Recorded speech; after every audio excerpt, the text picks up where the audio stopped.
You're a man trying to improve yourself, trying to get more out of life because you don't like the current version of yourself or you don't like your current situation in life. So you want to consume self-improvement content. You go onto YouTube and see someone who was once the biggest name in self-improvement, Hamza, once again changing his entire life philosophy and calling anyone who disagrees a broke virgin loser. You decide to go onto Twitter and you see the face of discipline and masculinity, Andrew Tate, and he's saying that every single woman on the planet is a hoe, therefore you just need to get rich and collect them like Pokemon.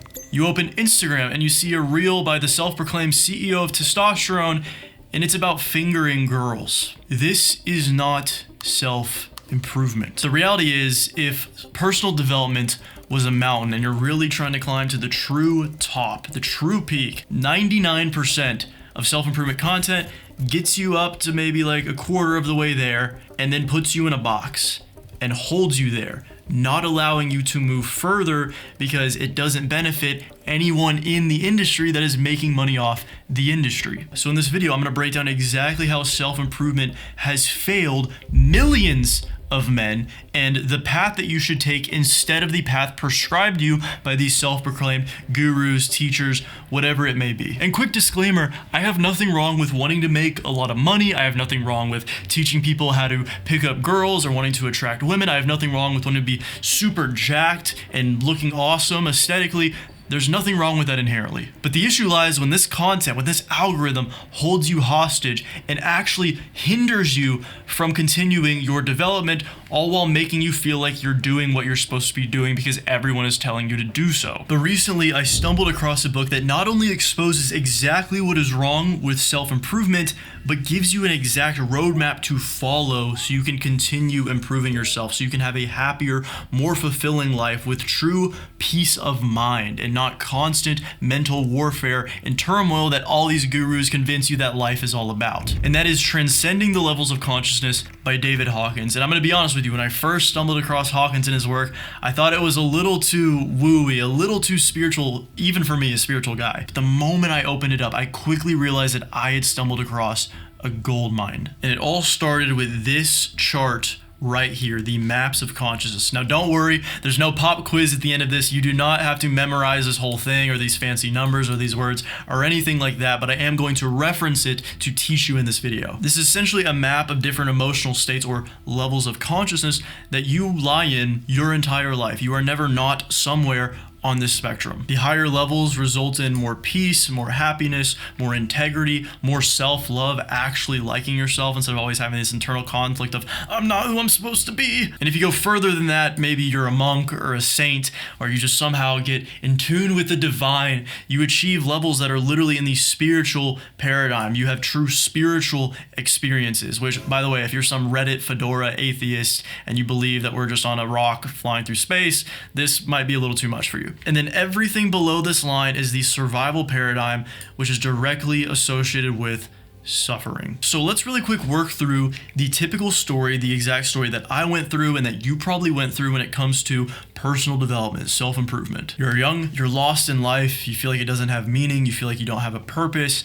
and you are probably addicted to a couple bad habits or so. Maybe it's doom scrolling, maybe it's smoking the ganja, maybe it's spanking the monkey, you know what I'm saying? So you feel apathetic towards life the majority of the time, and because of your bad habits, they most often make you feel shame and guilt. You're at the very bottom of this spectrum. And then one day, maybe through the algorithm, maybe in real life, you stumble across a man who is jacked, who seems to magnetize women, and he has a nice watch, a nice car, and an amazing life, and everything seems so perfect. Boom. What just happened is you shot up from these lower states all the way up to desire, because he is dangling something in front of you that you want. But here's the thing, because desire is clearly a higher level than these other emotions you are at, this feels better. This feels like improvement because technically it is. So you watch more and more content like that. Maybe you start to compare this idealized life that you've come across with your own life, and it makes you angry. It makes you pissed off that you're not where you want to be now because you have a new desire, and you start to feel anger as well. And this boost in your emotional state causes you to finally start taking action. You're going to the gym, you're reading self-help books, you're reading business books because you want to make money, you're watching videos on how to talk to girls, because your level of desire now has you in a constant state of craving. So you are either consuming content showing the things you desire, or you are taking actions to try and get you closer to those desires itself. And eventually you start to get some results. Maybe you start making some money online, maybe a chick gives you their number, you get a girlfriend, you start to see some gains in the gym, you get leaner, you get stronger, and all of a sudden you feel proud of yourself. And then you go up to pride. And suddenly, this damaged ego within your consciousness has a home. No one cared who I was till I put on the mask. Because up until this point, your ego really didn't have much to work with because everything sucked. You know, there wasn't enough building blocks to build a true mask that it could don so you could finally feel like people view you as a good person, a disciplined person, a successful person. But now you finally gave it some building blocks. And there's nothing inherently wrong about this. I view the ego as truly a neutral. It is something we've been given clearly by our creator. However, clearly it is something that is directly abused and manipulated, and it's one of those things where it's a great servant, right? If you know how to leverage it, it's a shitty master. And for the majority of the people, probably over 80% of the people on this planet, the ego is the master and they are the slave. So you continue your journey, life is getting better and better, you're getting results, and this ego, because it's taking more and more power, it has more and more Mario mushrooms that's letting it level up, it turns into the super ego, which is this image that you have of the new me, and it must be protected at all costs. Therefore, anything that threatens this idea of the new you, the better you, the self-improvement, the discipline, the attractive version of you gets rejected, is treated like a direct attack on your life, essentially. But then, as you're continuing to learn things, watch self-improvement content, your ego is helping you pick out bits and pieces that directly appeal to the ego and help strengthen its preconceived beliefs. For example, you learn about stoicism and you can use it as an excuse to mask all of your emotions because you're the stoic Sigma male. You use aesthetics as reasonings to covet cars and watches and clothes and boats and mansions. You use hustle culture as a lifestyle because you've conflated net worth with self-worth. And quick disclaimer, don't get me wrong, I like making money. I want to make a lot of money. And there's certain cars I like, and I'm not really like a clothes guy, but sometimes I'll see a watch and I'm like, that looks nice. There's certain vacations I want to take, and there's nothing inherently wrong with wanting those things. After all, we only have one life here. We might as well strive for the best experiences possible. That is actually part of self-improvement. Therefore, these things are not negative in themselves. What is negative is when the ego forms attachments to these things. But I'm not saying you can't sometimes jump into higher levels of consciousness. For example, there was times where I was deep in meditation stances and I truly felt like I was up here in neutrality, willingness, and acceptance. There's times where I was weightlifting and it didn't feel like a prideful thing. It didn't feel like I was just trying to look better so other people saw me a different way. I just did it because I knew it was good in general, and that probably calibrated it around the willingness level right here. But it's clear that your default consciousness level is still down here on the negative side of things. I was stuck in pride for a very long time. In fact, even when I started making self-improvement content, getting some traction a couple of years ago,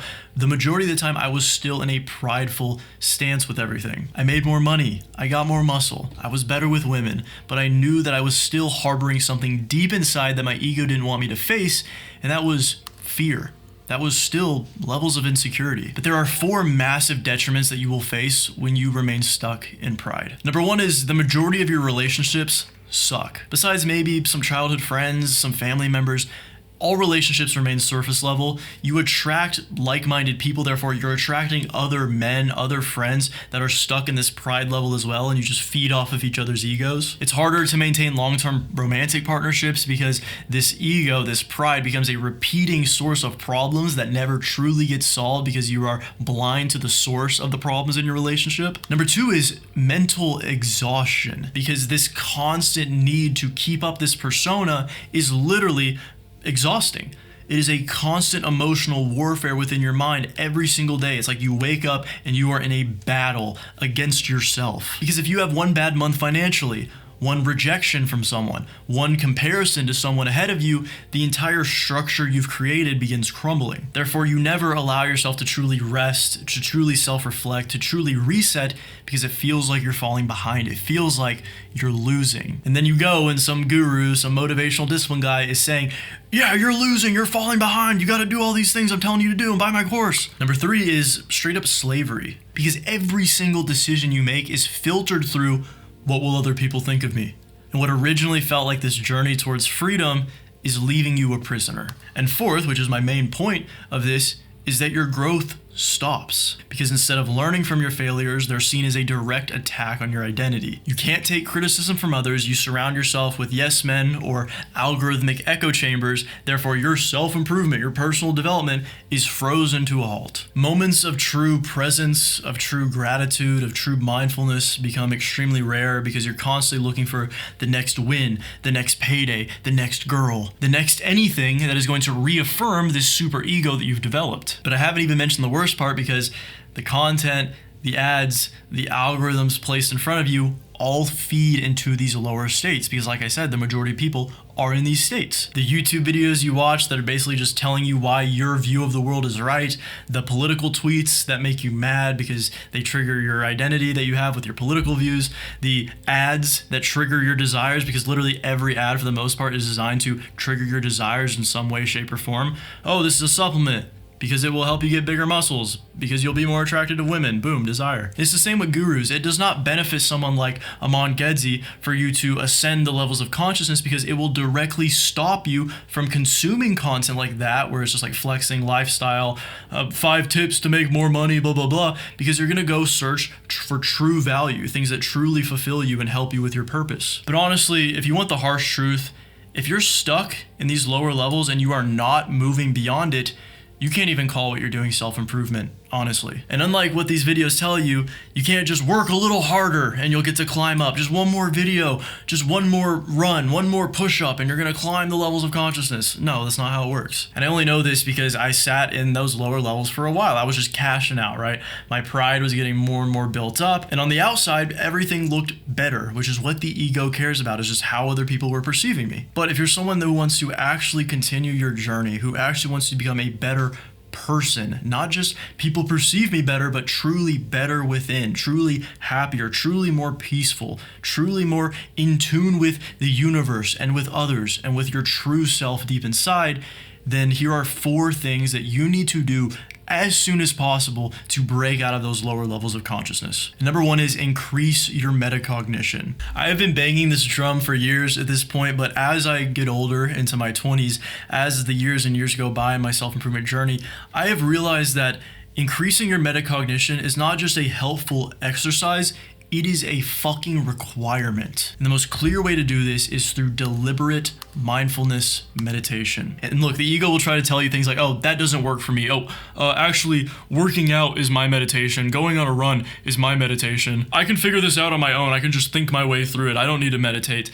It's all bullshit, and you probably know that deep down. Because the truth is, meditation, if you're in those lower levels, is a little bit uncomfortable. It is work, and your ego doesn't like it, because when you meditate, you are stripping that connection. It's like this mask that was glued to your face. You're pulling the mask off so you can separate yourself from this ego that has been blinding you up until this point. Trust me, I'm not someone who can get away without meditation. I think Hamza actually recently made a video saying he's getting back on meditation because he was suffering without it. And I know that your brain is pretty much 99% similar to my brain and to the brains of everyone else on the planet and everyone else that was in those studies that they've done on meditations, so you can't just cope your way out of this. You're not a special snowflake, sorry. And the key to combating this resistance you may feel towards meditation is to simply just drop all of your expectations around it and just do the exercises without any anticipation, without any expectation, and surrendering yourself to it. And trust me, not only for me, but this is scientifically proven to increase your focus, increase gray matter in your brain, make you less reactive to external events, separate you from your ego, and eventually can directly take you into higher levels of consciousness. It is literally the closest thing that I have found to hacking your brain And you can start right now with just 10 minutes a day. If you go into the description, I have a free 5-day meditation course that you can take whenever you want. Just go down there, grab it after this video. So you've probably heard from pretty much any self-improvement, alpha male, masculinity guru type at some point say, don't be humble. And this is because the modern idea of humility has been bastardized to the point where it's seen as some sort of weakness to have humility, to be humble in a sense. But that's because people think of humility as like, oh, I'm just pathetic, I'm weak, I'm not good. Don't worry about me, guys. I'm no competitor, I'm no threat.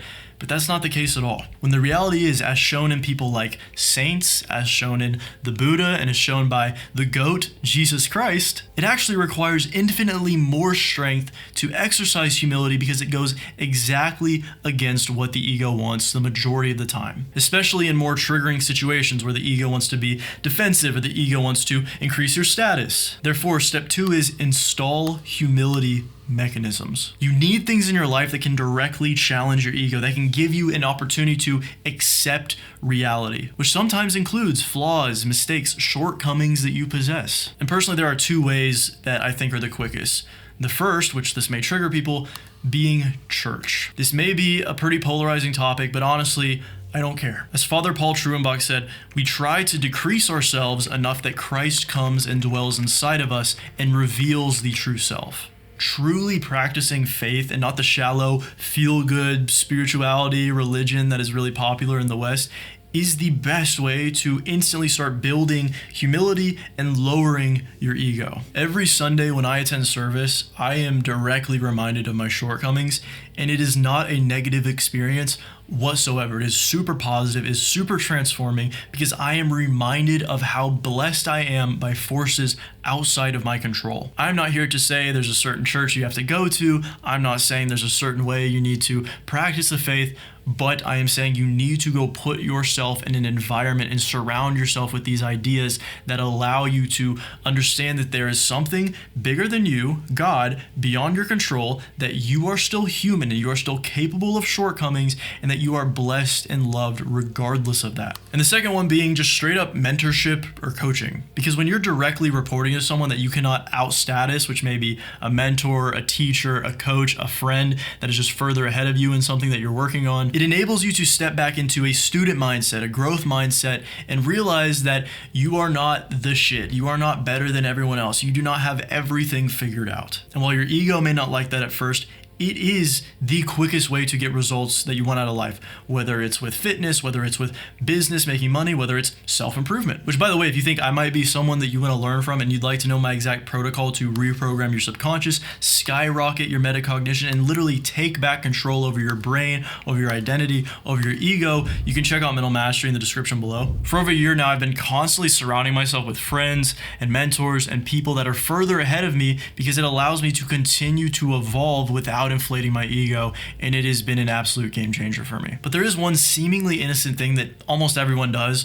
whether it's in the gym or whether it's when you're trying to make money or grow a business, and it actually will directly detriment you and keep you in those lower levels. So I remember every year getting to December and having to just face the music because I didn't hit a YouTube subscriber goal or a monthly income goal or a body weight or bench press weight goal. And what should have been a nice Christmas season around my family, having a good time, I was just shrouded with this cloud of shame because I didn't hit some random numbers that I made up in my head earlier that year because I just kept setting positional goals, which is why step number 3 is set non-positional goals. So look, that doesn't mean sometimes you can't have some kind of number or an outcome that you strive for. The issue lies is when we directly tie our self-image and our pride into these positional goals. Because the truth is, you are not the number in your bank account. You are not the amount of girls that you've been with. You are not the number of plates that you can put on the bar and bench press. You are the baseline standards that you fall to. So throughout your journey, you are gonna have some really good days. You know, maybe you had a great workout, you were super productive, you've got a girl's phone number, whatever you're trying to strive for, right?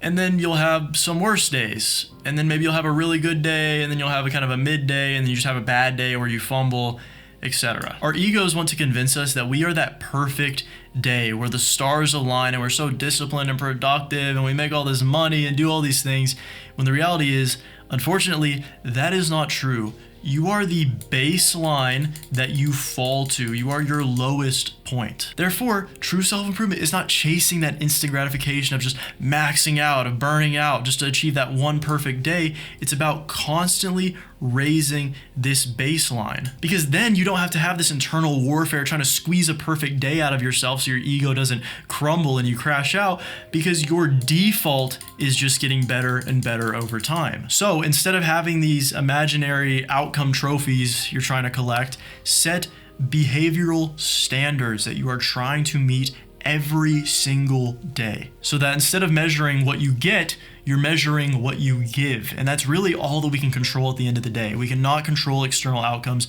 We can control ourselves and what we put in. And funny enough, when you do it this way, you actually get more external results and measurable results in the long run. But I'm not gonna lie, I literally saved the worst for last, because this step is gonna make your ego scream the loudest.